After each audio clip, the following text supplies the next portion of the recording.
जय गुरु जी। शुक्राना गुरु जी। गुरु जी की प्यारी प्यारी संगत जी को जय गुरु जी। संगत जी, जैसे कि हम डेली श्री शिव महापुराण पढ़ रहे हैं और उसके अंतर्गत हम पढ़ रहे हैं रुद्र संहिता और उसी के अंतर्गत आता है युद्ध खंड, जिसमें हम शंखचूर्ण और भगवान शिव का जो घमासान युद्ध हुआ था आज उसी का वर्णन करेंगे।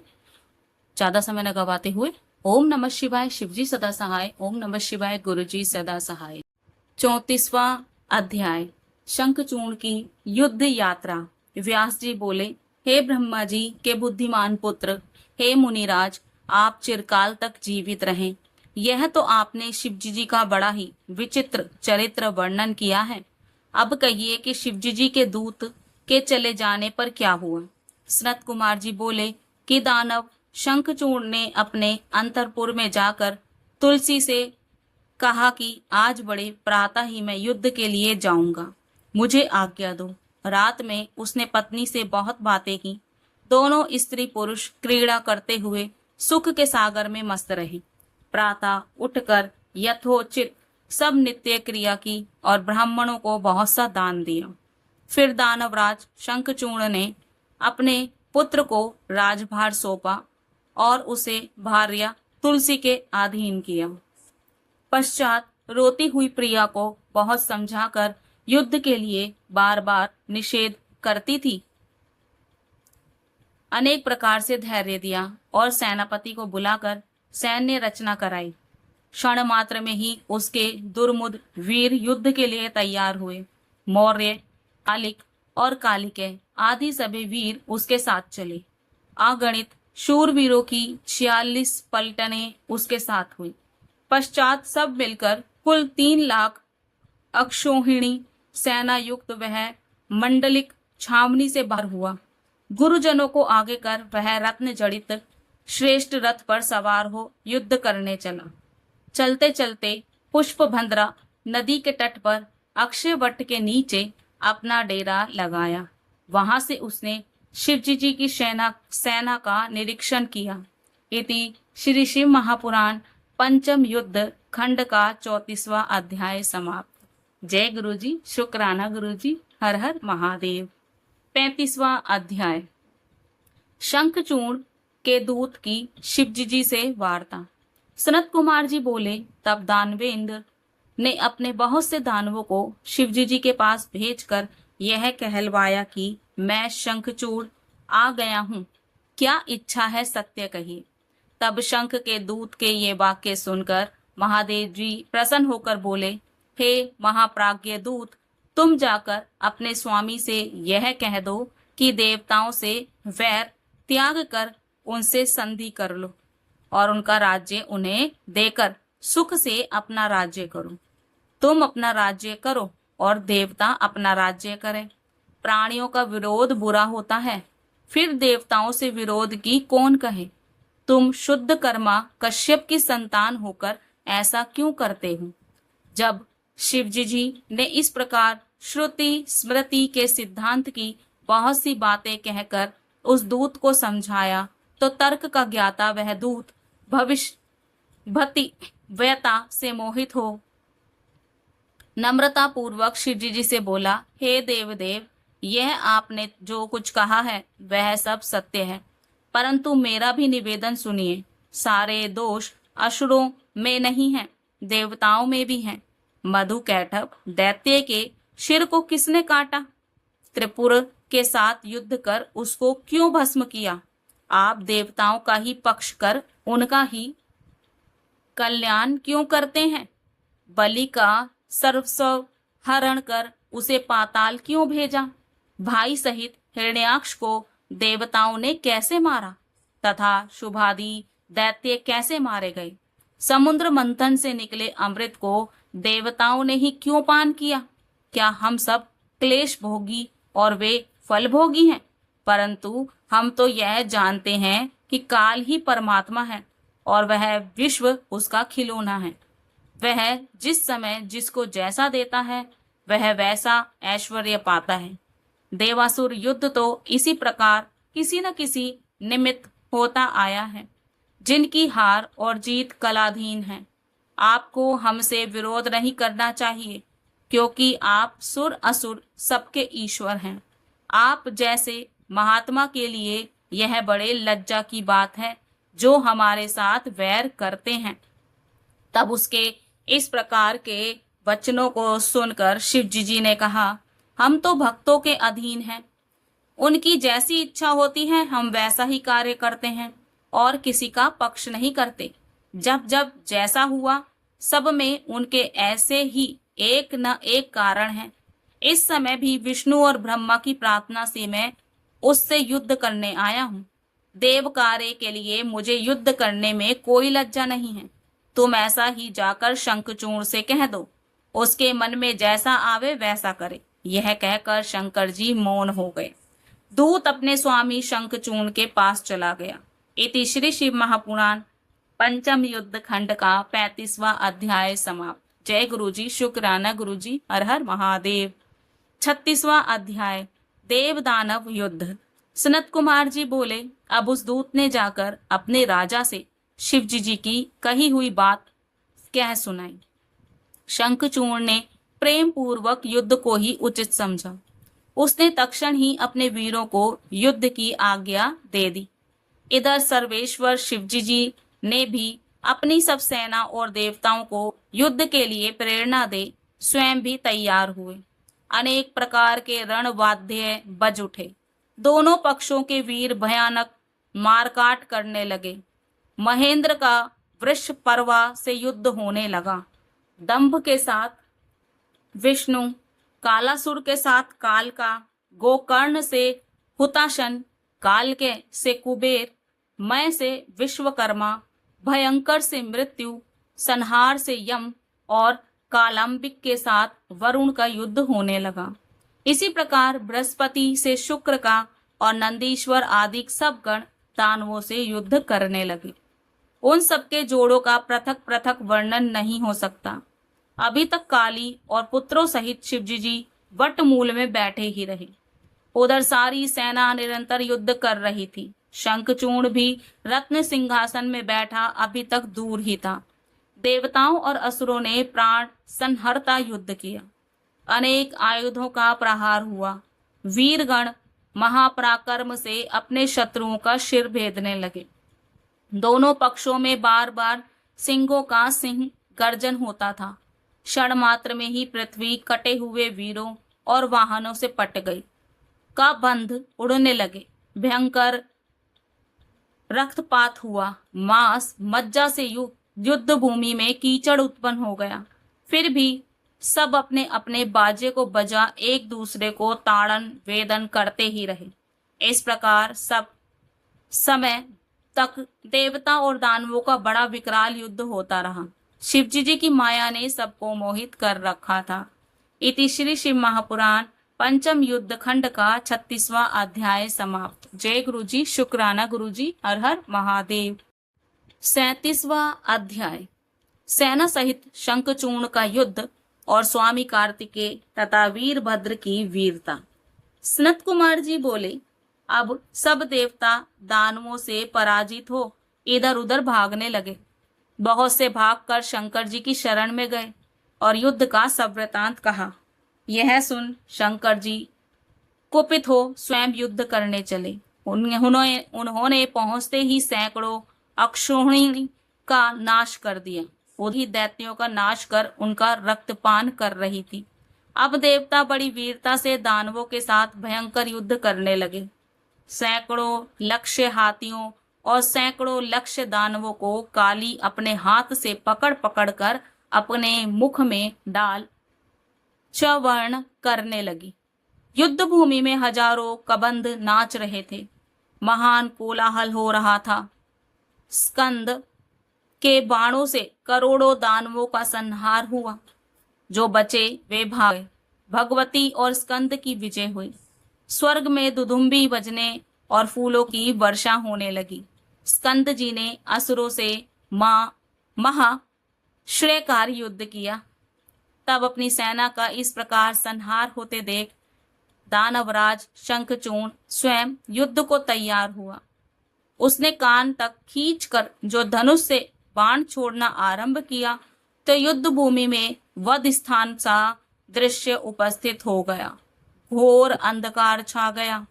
अब उसकी भयंकर मार से शिवपुत्र स्कंद जी ताड़ित होने लगे। दानवेश्वर ने मैं दानव की अनेक माया उपस्थित की। अब उसकी माया को शिव के गण और देवता कोई ना जान सके। उसी समय उस महाबली शंखचूर्ण ने धनुष काट दिया। साथ ही अपनी घातक शक्ति उठाकर उसकी छाती पर दे मारा।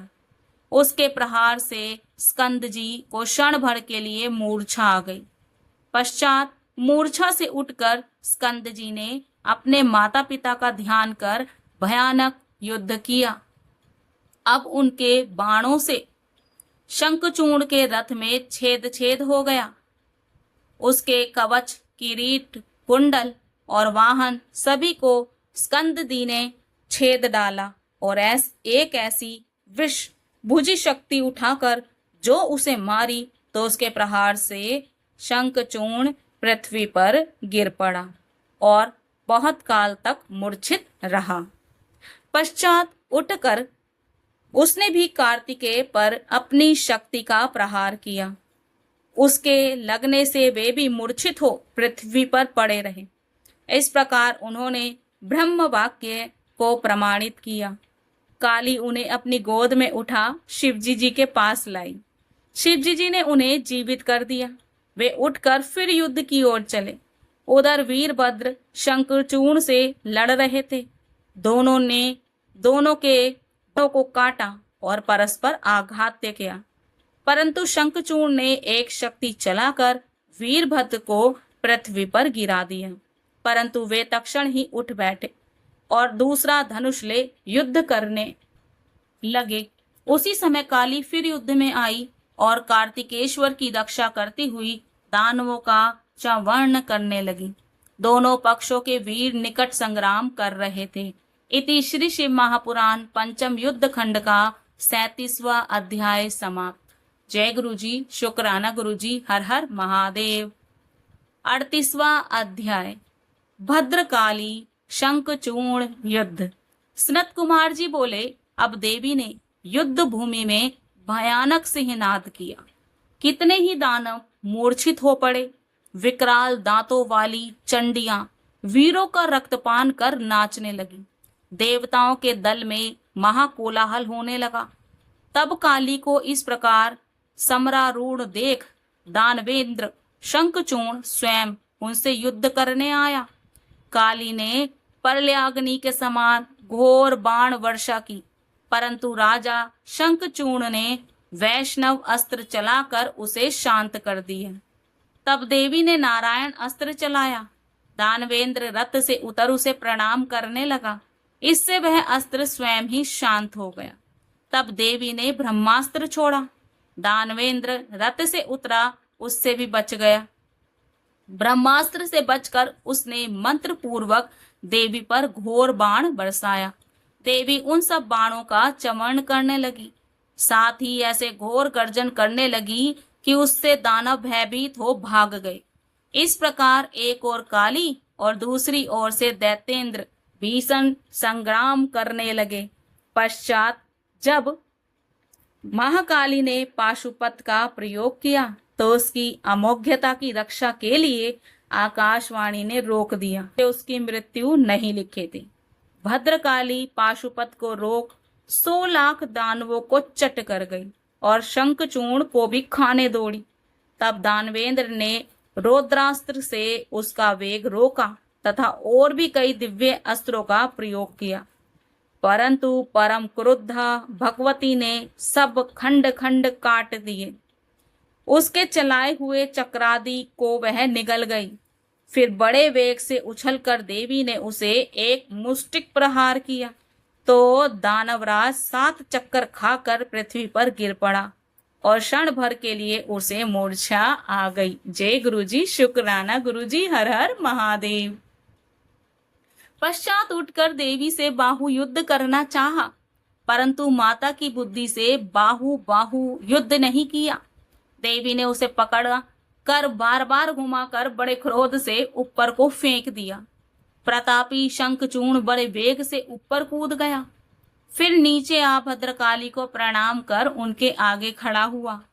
पश्चात वह अपने रथ पर जा बैठा और भद्रकाली क्रोध से दानवों का रक्तपान करने लगी। उसी समय आकाश से यह वाणी हुई कि हे देवी, अभी समर में तुम्हें 1,00,000 दानवों का रक्तपान करना है। तुम उन्हें शीघ्र भक्षण करो और संग्राम में दानवराज के वध की इच्छा ना करो, क्योंकि यह शंखचूर्ण तुमसे अवध्य है। भद्रकाली दानवों का रक्त पीने लगी। फिर शिवजी जी के पास जाकर सब वृतांत कहा। इति श्री शिव महापुराण पंचम युद्ध खंड का 38वां अध्याय समाप्त। जय गुरु जी, शुक्राना गुरु जी, हर हर महादेव। 39वां अध्याय, शंखचूर्ण की सेना का अद्भुत संहार। सनत कुमार जी बोले, काली से ऐसा सुन शिवजी जी हंसने लगे और उन्हें समझाकर अपने गणों के साथ ले स्वयं युद्ध करने चले। जब वृषभ पर चढ़े महेश्वर युद्ध में जाकर खड़े हुए तो उन्हें देखकर शंखचूर्ण ने रथ से उतरकर सिर झुका उन्हें दंडवत प्रणाम किया। फिर विमान पर चढ़ कवच पहन धनुष उठा युद्ध करने लगा। 100 वर्ष तक उसने शिवजी जी से युद्ध किया। मेघों के समान अपार बाण वर्षा की। महावीर शंखचूर्ण ने बड़े ही दारुण बाण चलाए, परंतु शिवजी जी ने उन सबको काट गिराया। पश्चात उन महारुद्र ने कुपित हो उसके अंगों में शस्त्रों का प्रहार किया। शंखचूर्ण ने शिवजी जी के वर वाहन के सिर पर तलवार चलाई, परंतु इसके पहले ही शिवजी जी ने अपने पैने बाण मारकर उसकी ढाल तलवार दोनों को ही काट गिराया। तब दानव ने बड़े कोप से शिवजी जी पर चक्र का प्रहार किया। शिवजी जी ने अपना मुष्टिक मारकर उसे चूर्ण कर दी। तब उसने गदा चलाई। शिवजी जी ने उसकी गदा तोड़ दी।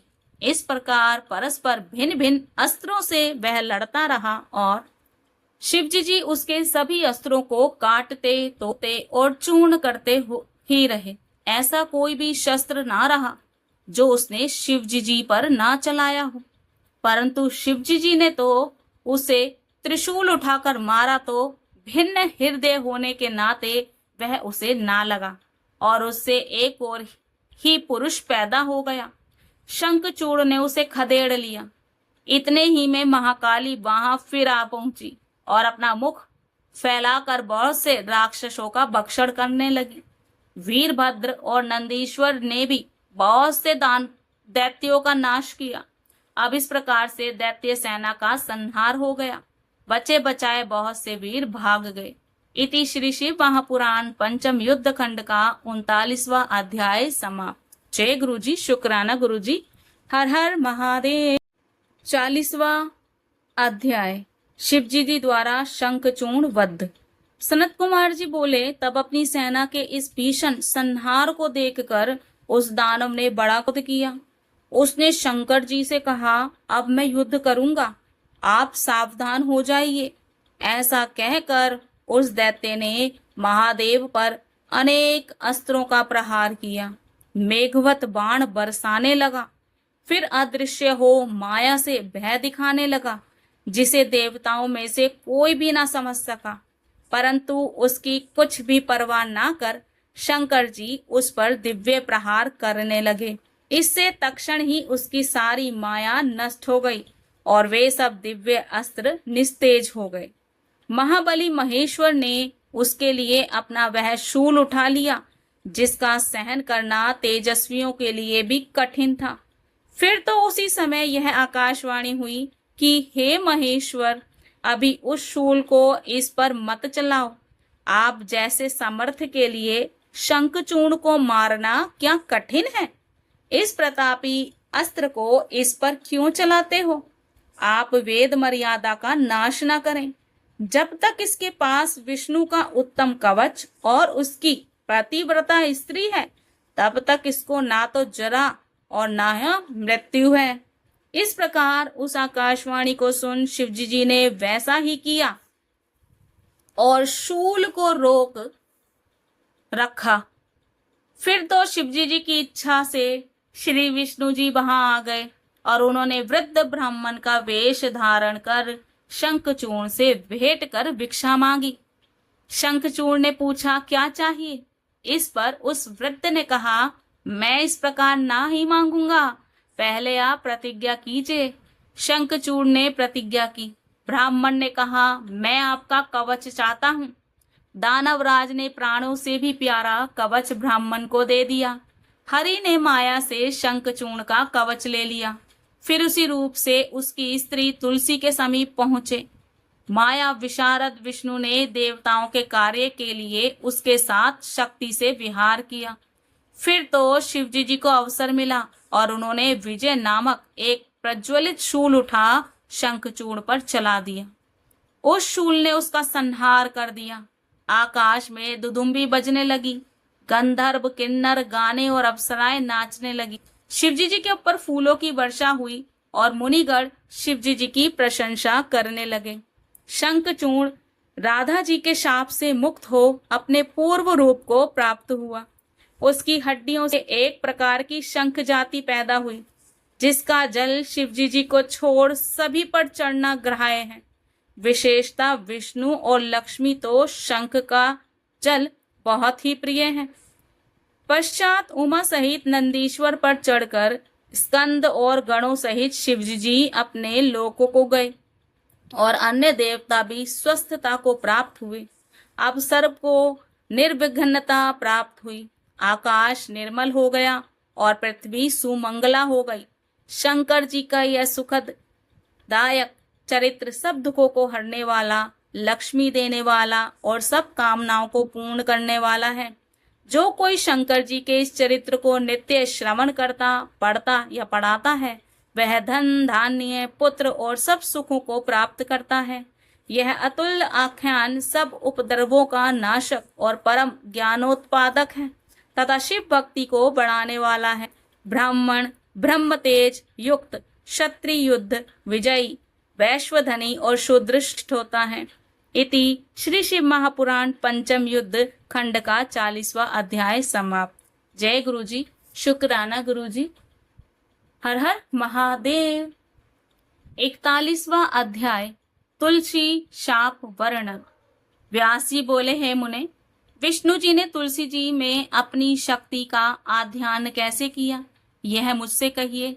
सनत कुमार जी बोले, देवताओं के कार्य करने वाले नारायण ने शंखचूड़ का रूप धारण कर ही तुलसी के साथ रमण किया था।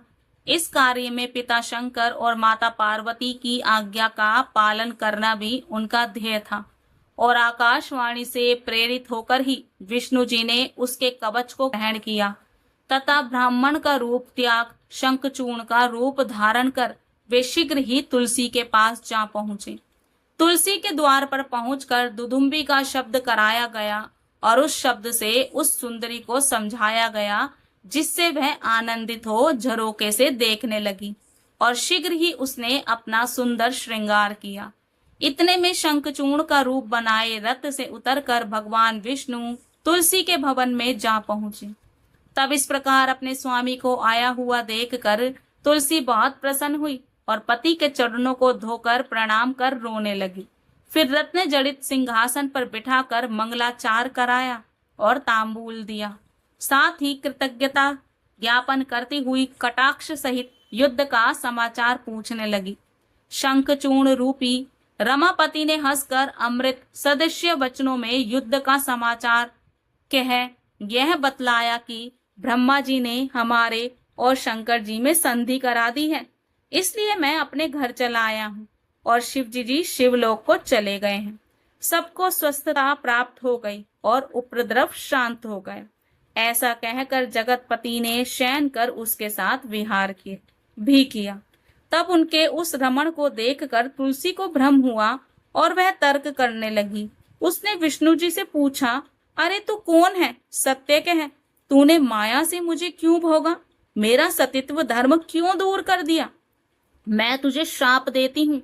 तुलसी के शाप से भय से विष्णु जी ने अपनी सुंदर मूर्ति बना ली, परंतु तुलसी जी ने वह रूप देख चिन्हों से उसको विष्णु जाना और अपना पातिव्रत भंग हुआ जान क्रोध किया। तुलसी ने कहा, विष्णु तुम में दया नहीं है, तुम्हारा मन पाषाण के समान है।